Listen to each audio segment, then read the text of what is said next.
Et salut! Aujourd'hui, je vais vous parler des adoptions, des refuges saturés, de qu'est-ce qu'on peut faire tous ensemble pour que ça prenne une autre courbe, parce que là, on fonce la tête dans le mur. Alors, moi toute seule, je suis pas superwoman, quoi, je peux pas tout faire. Donc, je pense qu'il faudrait tisser des passerelles entre les professionnels et agir sur le plan européen, parce que c'est pas possible, quoi. Allez-y dans les SPA, allez voir ce qui se passe. Les bénévoles, ils font un travail de dingue, c'est formidable ce qu'ils font, mais c'est pas assez, il faut aider encore plus et je pense qu'il y a un travail à faire en amont d'information, en fait, sur ce que c'est, de vivre avec un chien.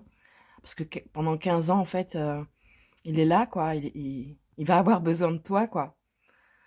Donc c'est Zigane, mon beau Briard et quand j'ai été l'adopter à la SPA, en fait, il était recouvert de caca, voilà, parce qu'il avait passé 2 ans en cage. Donc il avait que des locks de caca, voilà. Donc je lui ai tout coupé et voilà, je l'ai tout lavé et il est devenu mais tellement beau, je m'attendais pas du tout à avoir un aussi beau chien, en fait et son histoire, c'est que, son maître avait des problèmes psychiatriques, il a été interné et le chien, il est resté 2 semaines tout seul dans le logement. Voilà, donc super triste, quoi, évidemment, hein, mais je vous garantis qu'il a eu une vie de rêve. Une vie de rêve, le Tzigane, quoi, avec moi et il a été, un compagnon de vie formidable.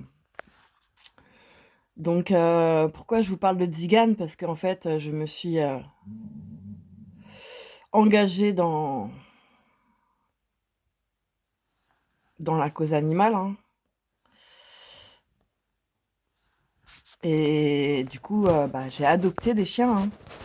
Donc Attila, son maître, il voulait la faire piquer, donc j'ai été l'adopter chez un vétérinaire. Volta, elle vient de la SPA. Sa mère ne voulait plus d'elle, elle n'a pas été sevrée par sa mère. Donc j'ai eu la chance incroyable d'avoir Attila avec moi et c'est Attila qui lui a appris, la base de la vie, quoi, on va dire, qui a pris le relais de sa maman, quoi. Donc Attila, a pris son rôle très à cœur et Zayn, excusez-moi,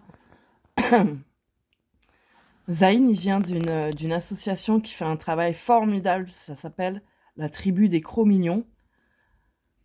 Et il a été très, très abîmé dans ses toutes premières semaines de vie. Je vous ferai une vidéo sur sa cicatrice parce que les cicatrices, physiques, se soignent, mais les cicatrices de la tête, quand on est un bébé chien, en fait, c'est beaucoup plus long, voire, enfin bon bref, c'est un autre sujet. Donc revenons à nos moutons. Donc les refuges qui sont saturés. Alors voilà, moi je me dis: «Pourquoi? Pourquoi?»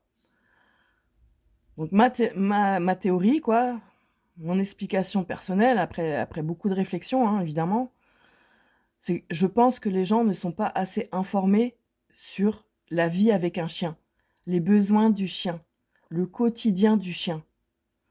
Voilà, moi je vous avoue que mes chiens, je m'occupe d'eux 3-4 heures par jour et c'est tous les jours. Alors, quand je suis mais super malade sur les rotules, et tout ça, je ralentis un tout petit peu, mais je peux pas leur demander en fait, de s'asseoir dessus et puis de tourner et moi je dois assurer pour eux, quoi. Donc voilà, c'est beaucoup, d'heures quotidiennes, hein, beaucoup d'argent, quand tu récupères un chien, qui a été abandonné, qui est tout abîmé, tu dois t'investir, ça c'est pas simple du tout, quoi. Alors, voilà, moi, mon opinion sur, les élevages, clandestins, voilà, ça me soulève le cœur. Voilà, ça me soulève le cœur. Hein, on fait venir, des pays de l'Est des chiens qu'on vend à 2 000 à 3 000 €. Mais il faut arrêter tout ça. Faut arrêter tout ça. Et comment on arrête tout ça? Bah, peut-être que les gens, ils devraient arrêter de vouloir à tout prix les chiens à la mode, qui coûtent, autant parce que du coup, ça crée un business de dingue. J'ai peur que si on sévit un peu, au contrôle de la douane, bah, que les gars, en fait, ils se mettent à faire des passages, enfin, comment dire?